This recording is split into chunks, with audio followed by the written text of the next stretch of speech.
Hello everyone, welcome back. Today we are going to cover up a few sections, actually the miscellaneous sections of this chapter.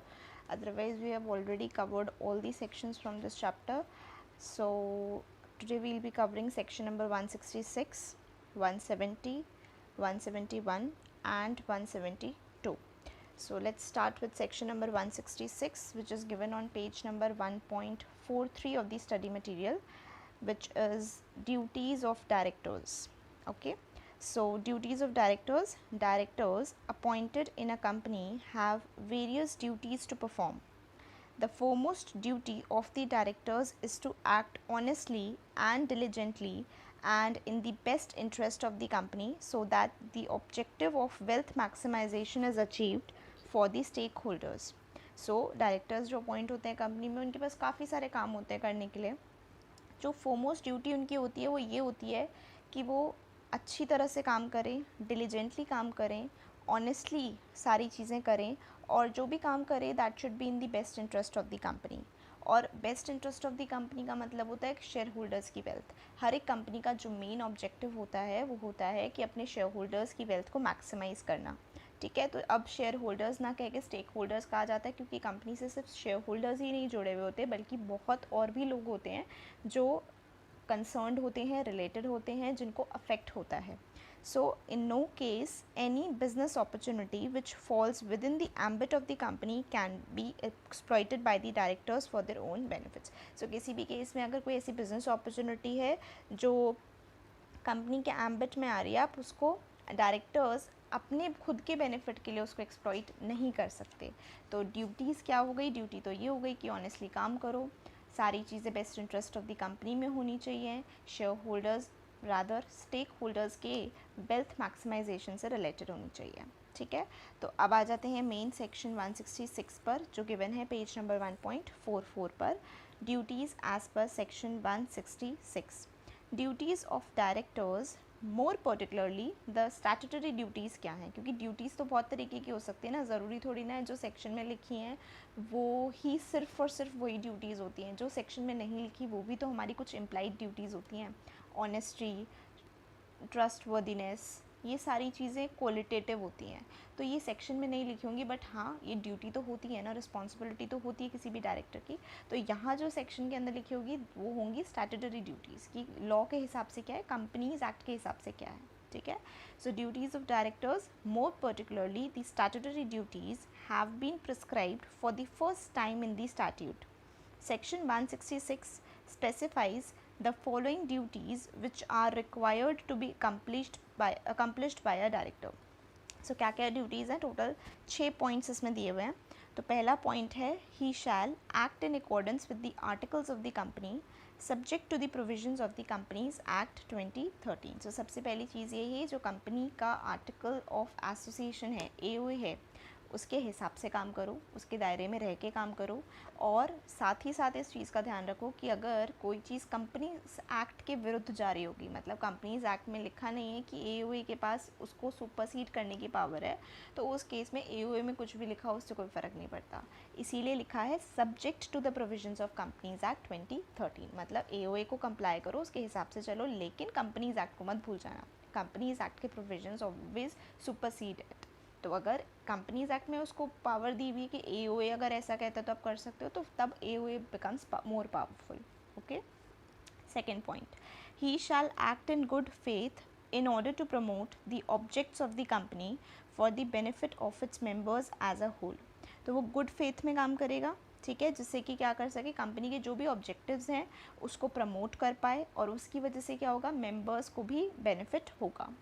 Further, he shall act in the best interest of the company, its employees, shareholders, community and for the protection of the environment. So यही हमारे क्या होते हैं, सारे stake holders होते हैं. कौन कौन? एम्प्लॉयज़ हो गए, शेयर होल्डर्स हो गए, कम्युनिटी हो गए which is somewhere related to the company. Protection करनी इन्वायरमेंट की, इन्वायरमेंट को प्रोटेक्ट करना इज़ वेरी इंपॉर्टेंट. आप कुछ ऐसा काम कर रही है आपकी कंपनी जिससे इन्वायरमेंट को पोल्यूट हो रहा है, इन्वायरमेंट पोल्यूट हो रहा है, so that won't be in the best interest of the civil and surrounding the company, मतलब जो वहाँ पर रह रहे हैं उनके लिए भी बेनिफिशियल नहीं होगा, क्योंकि इन्वायरमेंट गंदा होगा तो उनकी लिविंग पर भी फ़र्क पड़ेगा। सो आपको हर चीज़ को ध्यान में रख के काम करना है, हर एक स्टेक होल्डर की नीड को समझना है, उनके बेस्ट इंटरेस्ट में काम करना है, ठीक है।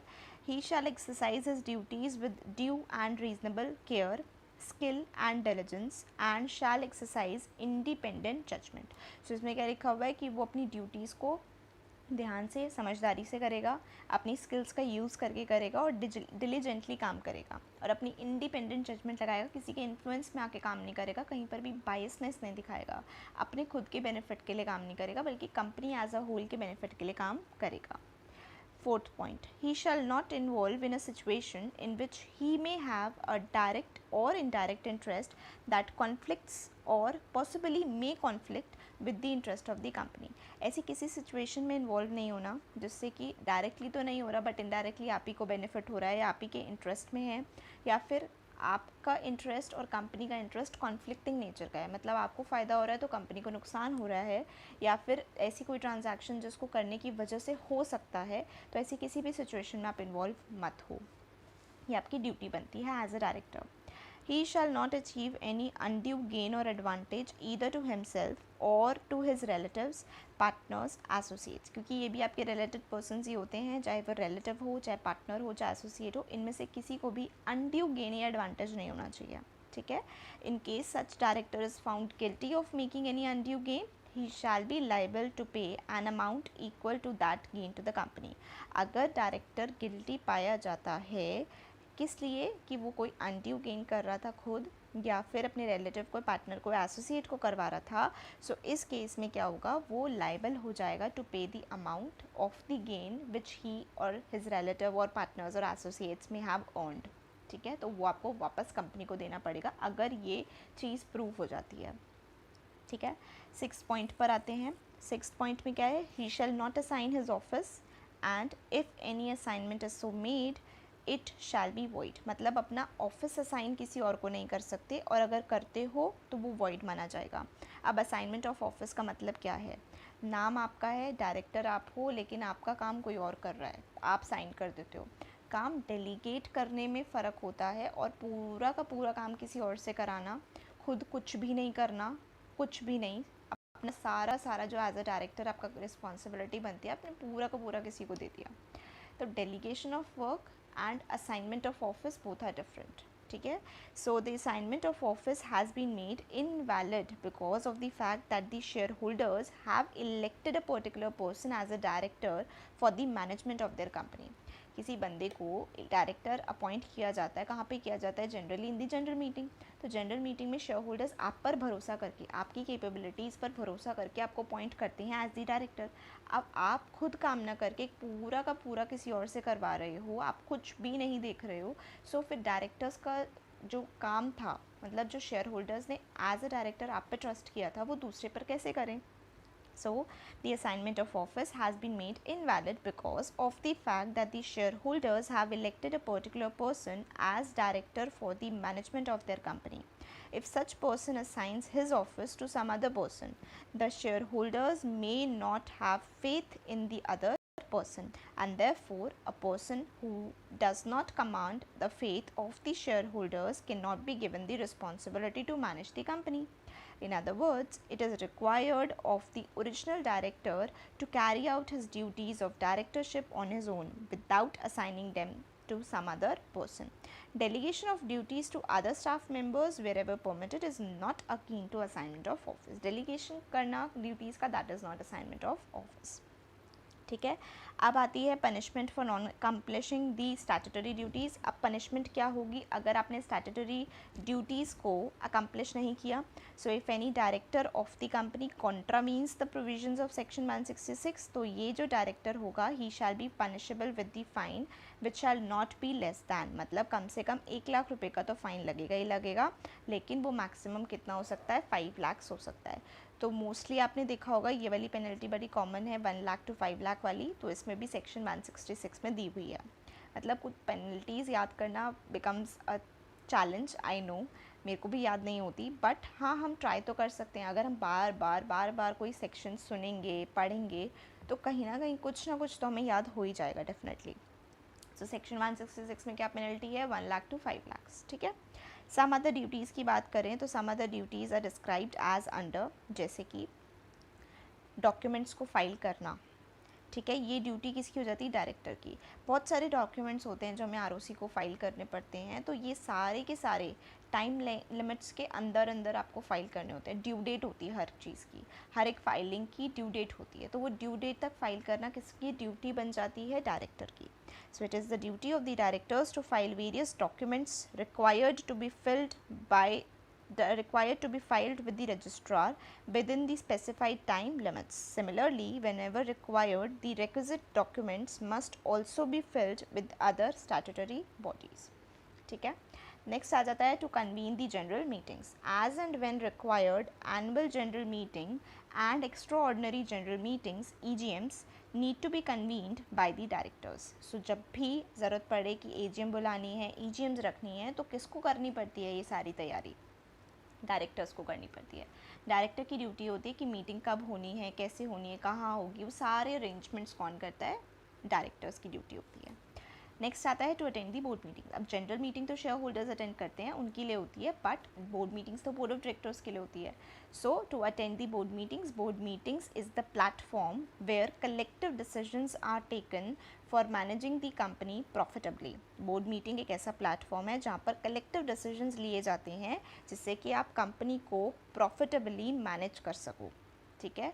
It is statutorily required to of a company to hold at least 4 board meetings every year. कम से कम 4 बोर्ड मीटिंग्स हर साल रखना कंपलसरी है, कंपनीज एक्ट की रिक्वायरमेंट है। ये सब हम जो मीटिंग्स वाला चैप्टर रहेगा ना, चैप्टर नंबर 3, उसमें डिटेल में करने वाले हैं, कितनी मीटिंग होनी चाहिए, कब होनी चाहिए, कितनी मिनिमम है, कितने दिन का गैप होना चाहिए, किसको करनी होती है, वो सब आएगा हमारा chapter number 3 of this book में, जो बोर्ड मीटिंग से रिलेटेड ही है। So board meetings is the platform जहाँ पर कलेक्टिव डिसीजंस लिए जाते हैं for managing the company profitably. It is statutorily required of a company to hold at least 4 board meetings every year, but इसमें कुछ एग्जेम्पशंस और हमें पता ही है बिना एग्जाम्शंस के नहीं चलता, तो कुछ एग्जाम्शंस हैं, कुछ मॉडिफिकेशंस हैं जो हम उसी चैप्टर में पढ़ेंगे। फॉर नाउ आप ये चीज़ रख सकते हो कि हाँ, उनको एटलीस्ट 4 बोर्ड मीटिंग्स रखनी होती है हर साल, और हर एक बोर्ड मीटिंग के बीच में जो गैप होना चाहिए वो ज़्यादा से ज़्यादा 120 डेज़ का हो सकता है, उससे ज़्यादा का गैप नहीं हो सकता, ठीक है। However, a company may, as per the exigencies hold more meetings than the statutory requirement. So अगर लगता है बोर्ड मीटिंग्स 4 नहीं, हमें तो 6 रखने की रिक्वायरमेंट है क्योंकि हमें ज़्यादा चीज़ें डिस्कस करनी है और जल्दी जल्दी करने की ज़रूरत पड़ रही है, कर लो, कोई प्रॉब्लम नहीं है। 4 की जो रिक्वायरमेंट है वो मिनिमम है कि मिनिमम इतनी रखनी है, ज़्यादा पे कोई लिमिट नहीं है। So however, a company may, as per the exigencies, hold more meetings than statutorily required, and every director is duty bound to attend them.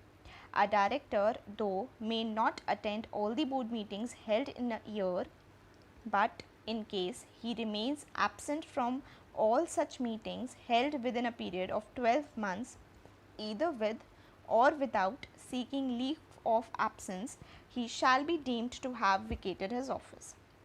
सो कोई भी डायरेक्टर, ठीक है, कोई भी डायरेक्टर मतलब उसको अटेंड नहीं, देखो हमें ये ऑब्वियसली चीज़ है कि मीटिंग, साल में मीटिंग 10 हो रही हैं सपोज बोर्ड मीटिंग्स, तो क्या it is possible for each and every director of the company to attend all the meetings? No, it is not possible.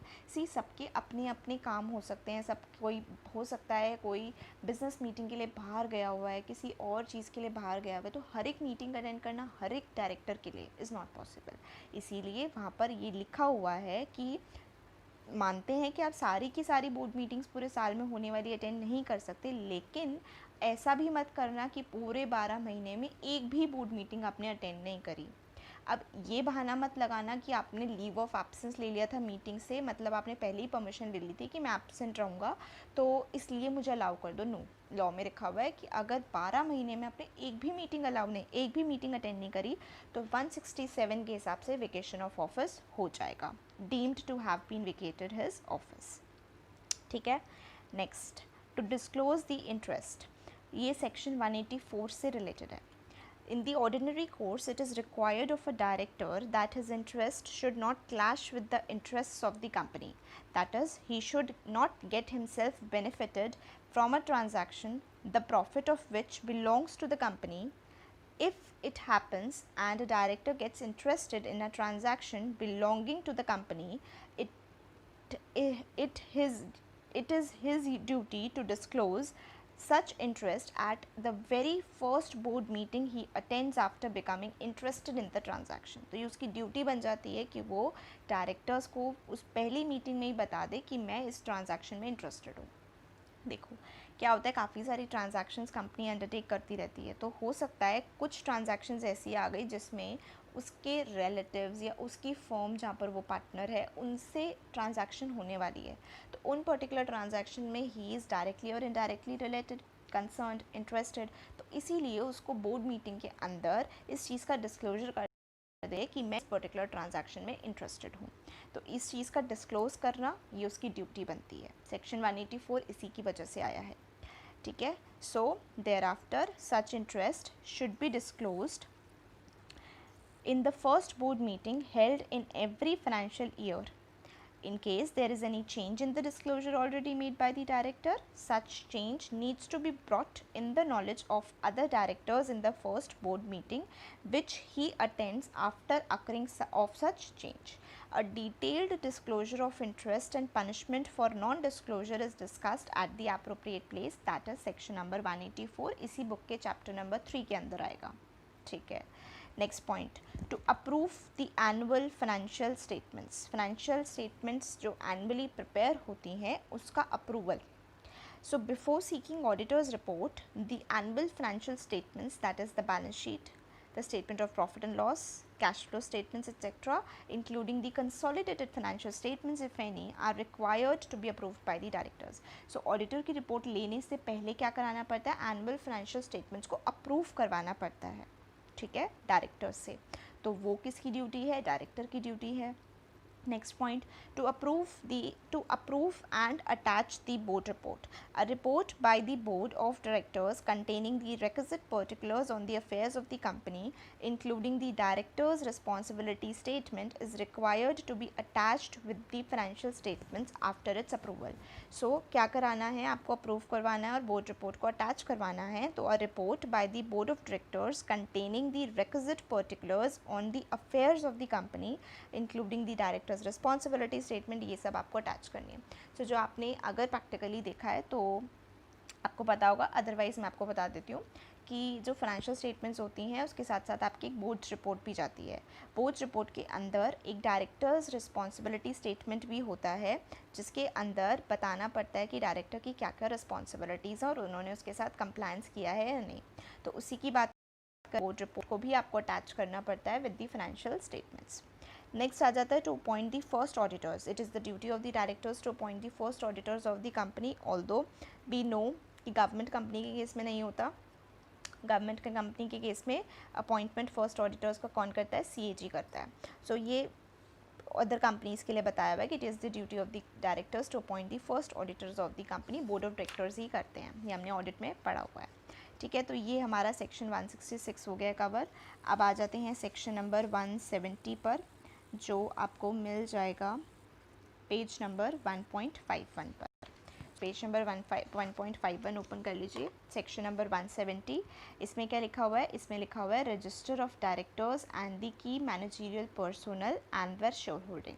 Section 170 is about the register of directors, मतलब ऐसा register जिसमें directors की, KMP की और उनकी share holding, किसकी share holding, directors की और KMP की शेयर होल्डिंग की डिटेल्स दी होती हैं. सो ये रजिस्टर मेंटेन करने की रिक्वायरमेंट कौन से सेक्शन के हिसाब से है, सेक्शन 170 के हिसाब से है. A company is required to maintain a register of directors and key managerial personnel and their shareholding under section 170 of the Act. These provisions are as under. Every company shall keep at its registered office a register containing the prescribed particulars of its directors and key managerial personnel. So company को क्या करना होता है, एक register maintain करना होता है. किसका रजिस्टर है, ये डायरेक्टर्स और KMP और उनकी शेयर होल्डिंग से रिलेटेड. ठीक है. तो हर एक कंपनी को ये रजिस्टर कहाँ पर रखना होता है, ये रजिस्टर रखना होता है registered office of the company पर. ठीक है. और उसमें जो भी डिटेल्स अभी हम पढ़ने वाले हैं वो सब लिखनी होती हैं. The prescribed particulars shall include the details of securities held by each of them in the company or its holding subsidiary of its holding companies or associate companies. So ये जो particulars हैं इसमें क्या क्या डिटेल आएंगी, कितनी कितनी securities इन डायरेक्टर्स और KMPs के पास है, किसकी सिक्योरिटीज़, कंपनी की होल्डिंग, कंपनी की सब्सिडरी, कंपनी की होल्डिंग की सब्सिडरी और एसोसिएट कंपनीज. ठीक है. So in this respect rule 17 of the companies appointment and qualification of directors rules 2014 is relevant. It prescribes the following particulars to be included in the register. तो पहला क्या है, डिन. Obviously KMPs के लिए optional है क्योंकि KMP के अंदर आपका मैनेजर भी आता है and manager is not a director. So KMP के केस में ऑप्शनल है. अगर KMP मैनेजर होगा तो देयर विल बी नो डिन. सो डिन, present name and surname in full, any former name or surname in full, father's name, mother's name, spouse name अगर married है तो उनके surname, date of birth, residential address, nationality, occupation, date of board resolution जहाँ पर भी आपका appointment हुआ है, date of appointment, reappointment क्या है कंपनी के अंदर, date of cessation of office and reasons therefor, office of director, KMP held or relinquished in any other body or body corporate. So ये सारी details चाहिए होती है. Obviously you cannot remember all of them, just go through them once and जो basic है वो आपको याद भी चाहिए. फिर आता है membership number of the institute of the company, secretary if applicable, pan number क्या है, ये मैंडेटरी हो जाएगा KMPs के लिए क्योंकि उनका डिन नहीं हुआ था. अगर डिन नहीं दिया तो KMPs के लिए it would become necessary. Next आ जाता है, in addition to the above details the company should also include in the register the securities held by them in the company, its holding, subsidiary of the holding and the associate companies. So इसके अलावा भी क्या क्या details, number and description and nominal value of securities क्या है, date of acquisition, price और other consideration paid कितना है, date of disposal क्या है, price, other consideration received, cumulative balance and number of securities held after each transaction, mode of acquisition of securities क्या है, mode of holding, physical or in a dematerialized form, and whether the securities have been pledged or any encumbrance has been created on the securities. So ये सारी details आपको चाहिए होती हैं. अब बात करते हैं फाइलिंग की.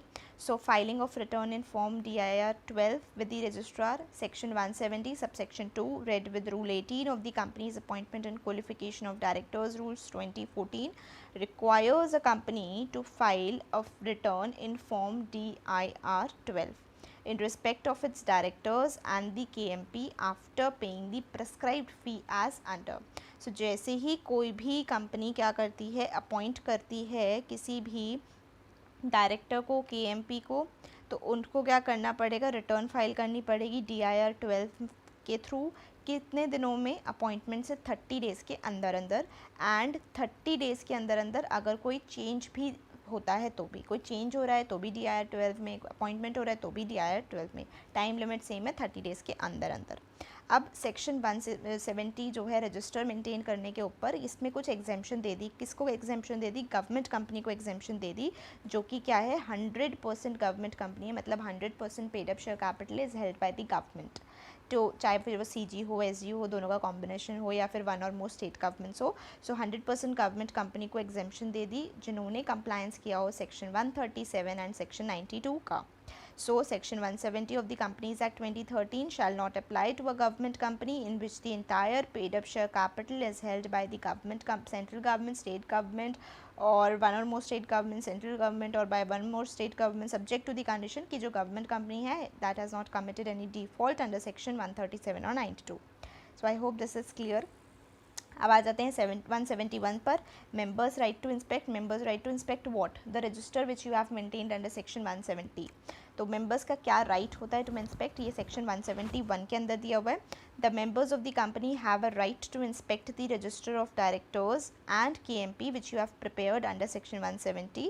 सो इसके अकॉर्डिंगली क्या क्या लिखा हुआ है, the register of directors and KMP shall be open for inspection during the business hours. Business hours के दौरान वो ओपन फॉर इंस्पेक्शन माना जाएगा. अब बिजनेस आवर्स का मतलब क्या होता है? बिजनेस आवर्स का मतलब होता है जो भी आपके ऑफिस के खुलने का और बंद होने का टाइम है। सो खुलते ही बंद होने का टाइम जब भी बिजनेस आवर्स का लाता है। अगर आपका बिजनेस 24/7 है तो 24/7 मेंबर्स के पास राइट है कि वो इंस्पेक्ट कर सकते हैं। ठीक है।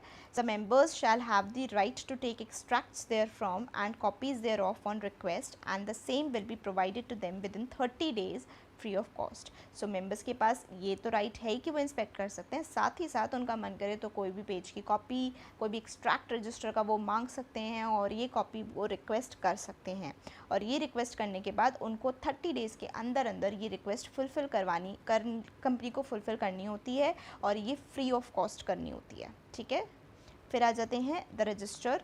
The register shall also be kept open for inspection at every annual general meeting of the company and shall be made accessible to any person attending the meeting. So जो भी बंदा AGM attend कर रहा है means the shareholders members of the company